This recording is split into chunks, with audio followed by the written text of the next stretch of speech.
Assalamualaikum warahmatullahi wabarakatuh. Alhamdulillahilladzi hadana li hada wa ma kunna linahtadiya laula an hadana Allah. Asyhadu an la ilaha illallah wahdahu la syarika lah wa asyhadu anna Muhammadan abduhu wa rasuluh. Diawali kita memanjatkan puji serta syukur hanya kepada Allah Subhanahu wa taala, di mana kita sekalian masih bisa melaksanakan kewajiban yang diperintahkan oleh Allah Subhanahu wa taala, dan alhamdulillah kita sudah melaksanakan kewajiban sholat subuh secara berjamaah, dan alhamdulillah kita akan melaksanakan saum yang kedua.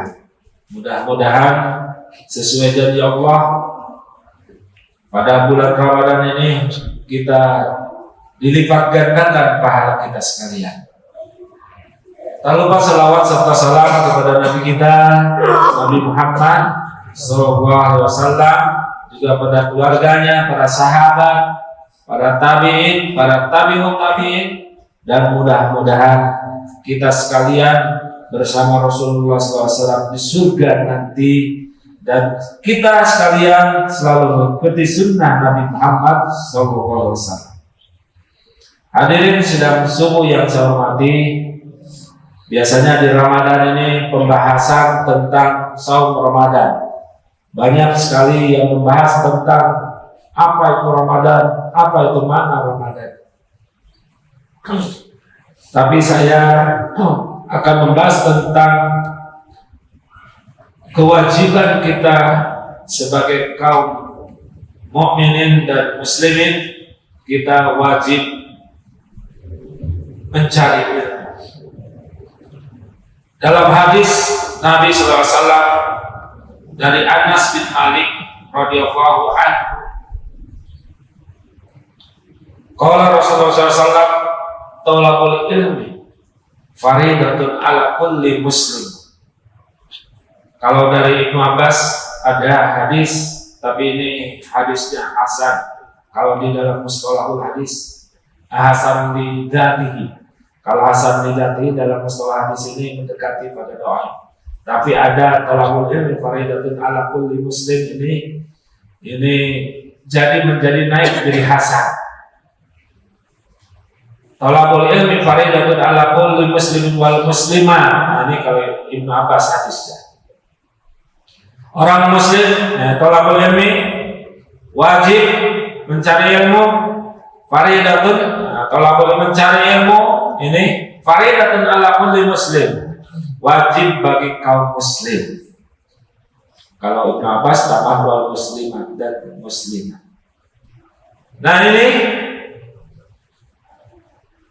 kewajiban kita sebagai orang beriman, seorang muslim, ini salah satunya adalah kewajiban mencari ilmu. Ada beberapa hal di dalam Al-Quran menjelaskan bagaimana orang yang berilmu. Yang pertama, orang yang berilmu itu akan diangkat derajatnya oleh Allah Subhanahu. Ini jadi Allah, ya. Orang yang berilmu pasti akan diangkat derajatnya. Orang yang memiliki ilmu agama pasti akan menjadi orang yang pertama menjelaskan tentang agama. Orang yang memiliki pemahaman kedokteran, kesehatan, siapa kalau kita sakit pasti ke dokter. Nah, ini akan diangkat derajat orang yang berilmu.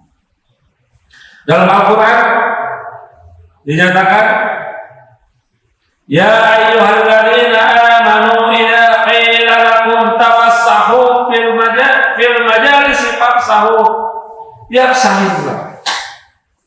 Wahai orang-orang beriman, idza qila lakum tafassahu fil majalisi fafsahu yafsahillah. Apabila dikatakan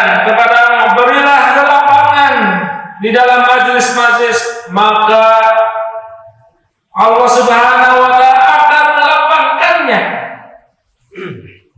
Fafsahillah.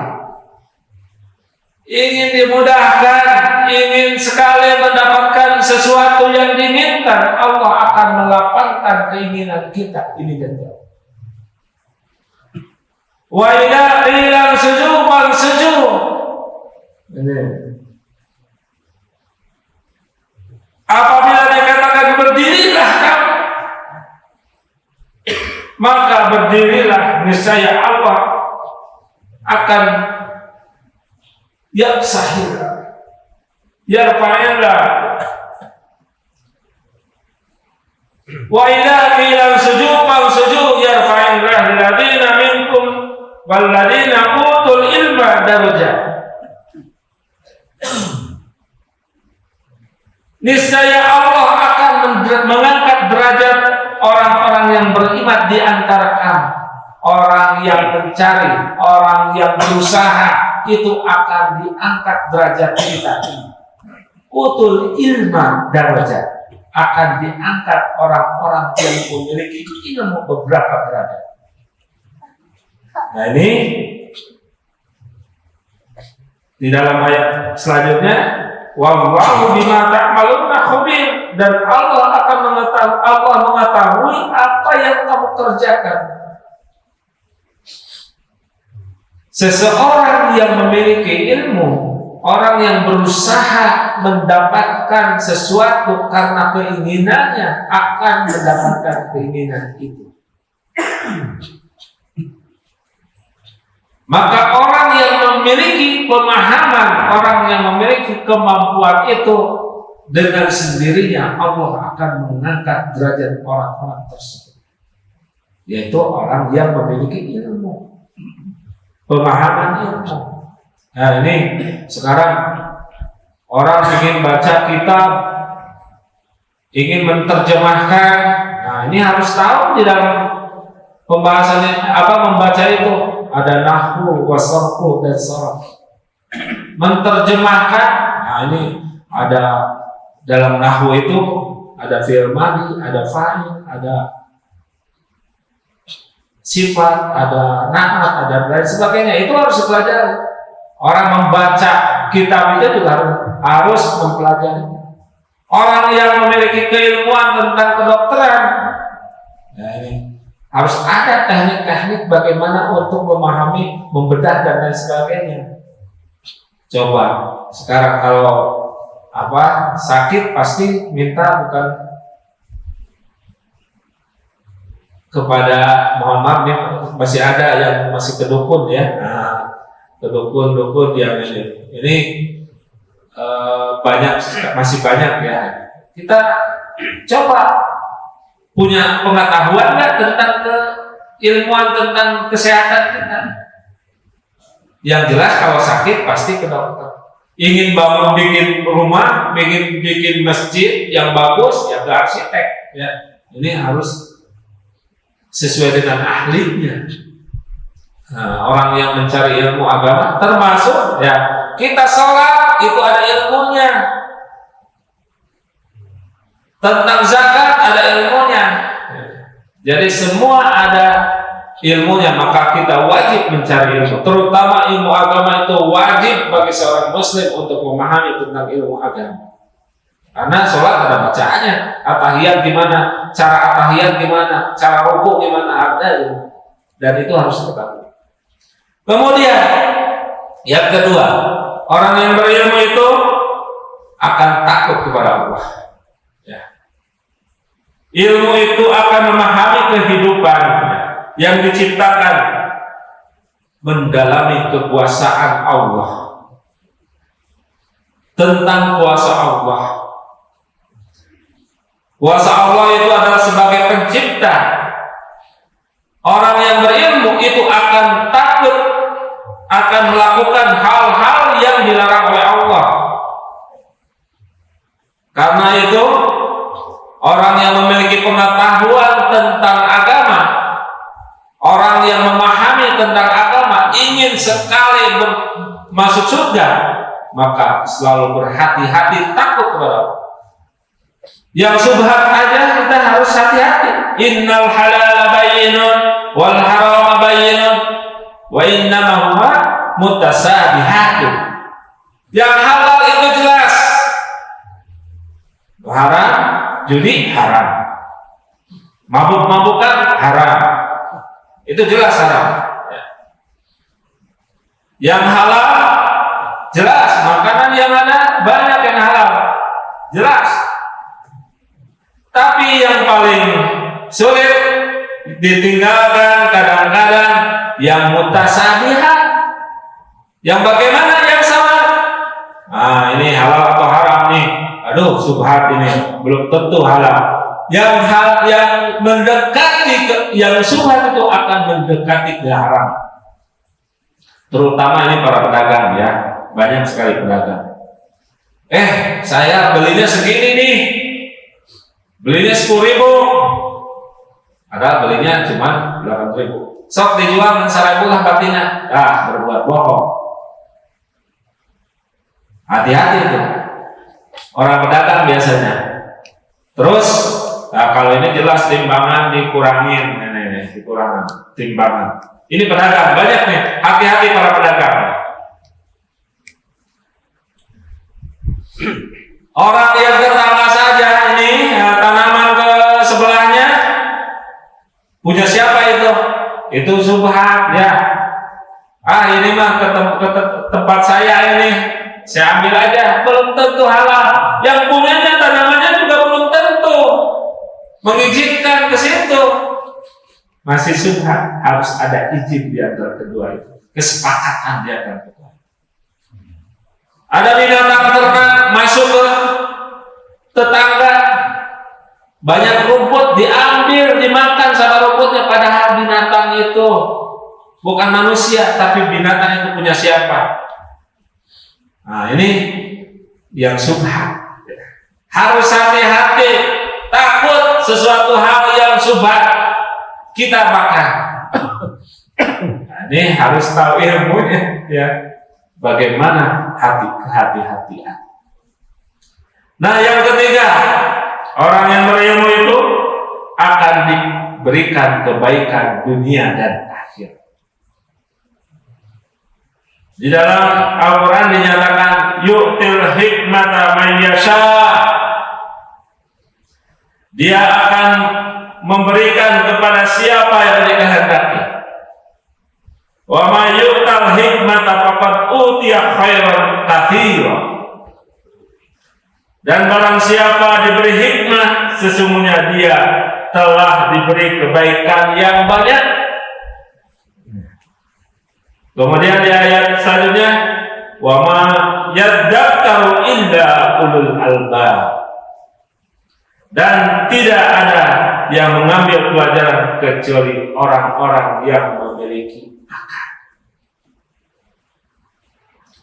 Orang yang menggunakan akal, orang yang menggunakan akal pikiran, sesuatu hal yang baik dan buruk akan dipilih mana yang baik dan yang buruk.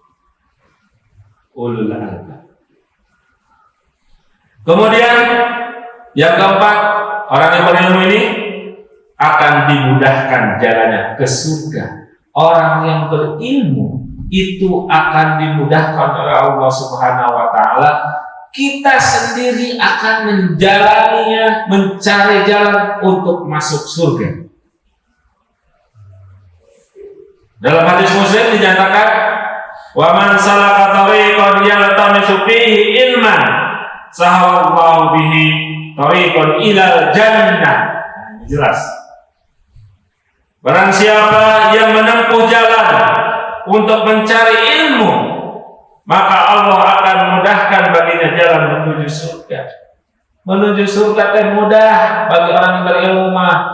Melaksanakan sholat yang benar, melaksanakan zakat yang benar, melaksanakan ibadah saum pun yang benar. Orang yang saum pun ada ilmunya. Orang yang sholat itu bisa diuk sholli qa'iman fa illam tastati fa qa'idan fa illam tastati fa ala janbin.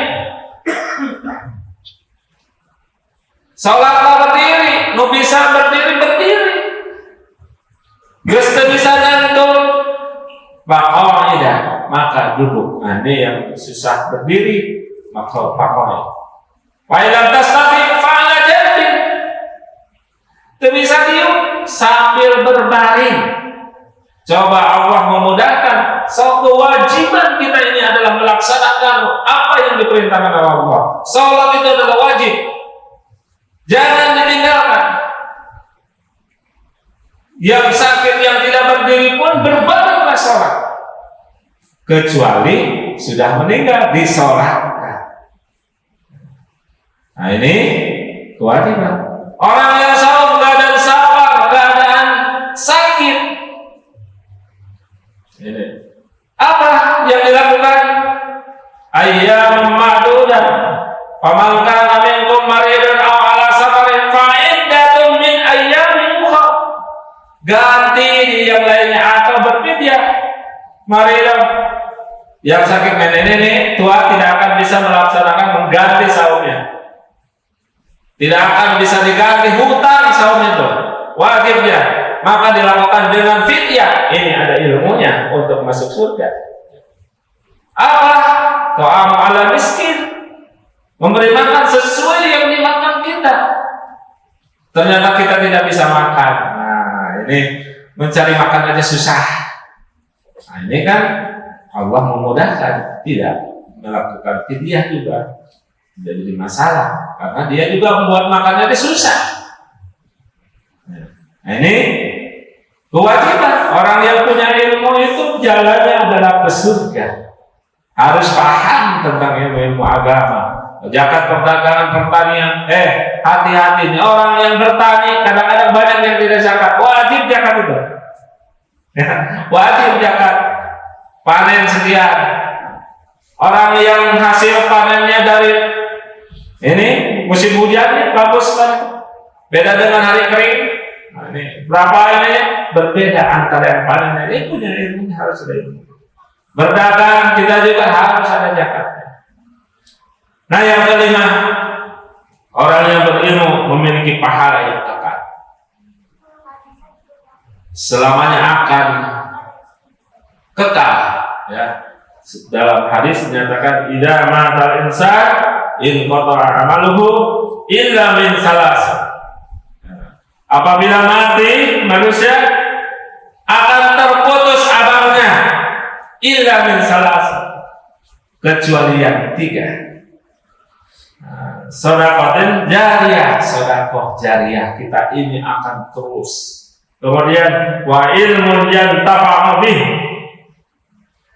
orang yang ilmu bermanfaat, orang-orang yang menulis karya-karya ini ya bermanfaat bagi semua orang, pahalanya terus mengalir. Sudah meninggal pun mengalir ilmunya, memberikan bekas terus dibaca oleh banyak orang. Ilmunya itu termasuk kepada keturunan kita, mengajarkan anak-anak sholat, mengajarkan anak ibadah dan lain sebagainya. Ini ilmu bermanfaat pada anak-anak yang terus menjadi soleh. Kenapa? Karena ilmu yang diajarkan oleh orang tua atau para pendidik, para guru-guru, para asatidz. Wawalid disholih biadmulah, dan anak soleh yang mendoakan. Nah, ini jadi orang yang berilmu itu apa? Insya Allah menuju kepada surga. Harapannya adalah kita masuk surga, tapi harus berilmu. Orang yang saum juga harus berilmu. Bagaimana mencari ilmu? Nah, Allah, ini Rasulullah ada doa supaya ilmu bermanfaat. Allahumma anfa'na bima 'allamtana wa 'allimna ma yanfa'una wa zidna ilma. Ini ilmunya yang berdoa kepada Allah. Kemudian kita supaya dikayakan ilmu. Allahumma abdina bil ilmi wa zayyinna bil hilmi wa akrimna bit taqwa wa jammilna bil afiyah. Supaya kita kaya dengan ilmu, berbagai ilmu yang kita dapat. Ya, ini sekalian mudah-mudahan di Ramadan ini kultum ini mendapatkan ilmu bagi kita sekalian, termasuk yang menyampaikannya, termasuk juga saya menyampaikan dan yang lain pun menyampaikan. Otomatis mencari ilmu, membaca, mudah-mudahan bermanfaat dan menjadi kaya dengan ilmu. Itu saja yang saya sampaikan. Mudah-mudahan bermanfaat khususnya yang bagi saya menyampaikan, umumnya bagi kita sekalian. Ditutup dengan doa, Rabbana atina fid dunya hasanah wa fil akhirati hasanah wa qina adzabannar. Wassalamualaikum warahmatullahi wabarakatuh.